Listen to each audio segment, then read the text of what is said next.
আসসালামু আলাইকুম সুপ্রিয় দর্শক। অত্যন্ত মর্মাহিত একটা ঘটনা। জামালপুরের প্রতিনিধি প্রতিনিধি আমার জাকিরুল ইসলাম ভাই, আসলে ওনাকে অত্যন্ত ধন্যবাদ জানিয়ে শুরু করব আমি। গতকাল জামালপুর সদর উপজেলায় ১ নং কেন্দুয়া ইউনিয়নে টিউবওয়েল পার মুড়ে সাবেক সদর উপজেলা ছাত্রলীগের সভাপতি, বর্তমান সদর উপজেলা বিএনপির নেতা, কুখ্যাত সন্ত্রাসীর নেতৃত্বে স্থানীয় আওয়ামী লীগ এবং তার ক্যাডার বাহিনী মিলে বিএনপির নেতাকর্মীদের উপর অতর্কিত হামলা চালায়। উক্ত হামলায় স্থানীয় শ্রমিক দলের নেতা স্বপন, শহর ছাত্র দল নেতা শুভ এবং কেন্দুয়া ইউনিয়ন ছাত্র দলের সিনিয়র যুগ্ম সাধারণ সম্পাদক কবির হোসেন কানন ও মোহাম্মদ অনন্ত সহ ১৫ থেকে ২০ জন গুরুতর আহত হয়।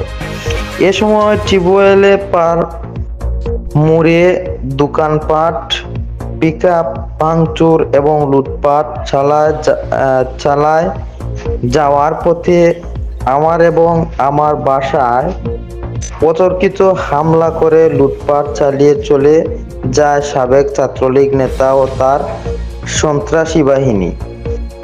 আমি বিএনপির পরিবারের সন্তান, আমার পরিবারে অন্য কোনো দলের সমর্থক নাই, তাই বিএনপি এবং সাধারণ মানুষের বিবেকের কাছে প্রশ্ন রাখলাম আর সৃষ্টিকর্তার কাছে রাখলাম বিচারের দোয়া, এমনকি দাবি।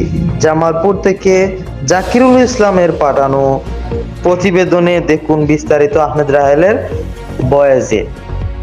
ধন্যবাদ সুপ্রিয় দর্শক। আসলে অত্যন্ত মর্মাহিত পিক সহ আমি দেখাবো আপনাদেরকে, আপনারা শেয়ার করে অন্যকে দেখার সুযোগ করে দেবেন, এমনকি সিলেট 24 এর সঙ্গে থাকবেন সব প্রকারের আপডেট পেতে। এমনকি সিলেট 24 সব সময় কিন্তু অক্লান্ত পরিশ্রম করতেছে, 24 ঘন্টা, একটা মিনিটও কিন্তু রেস্ট নেই।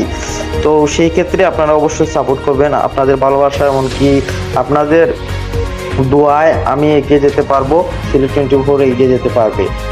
ধন্যবাদ সবাইকে। Sylhet 24 prime reporter.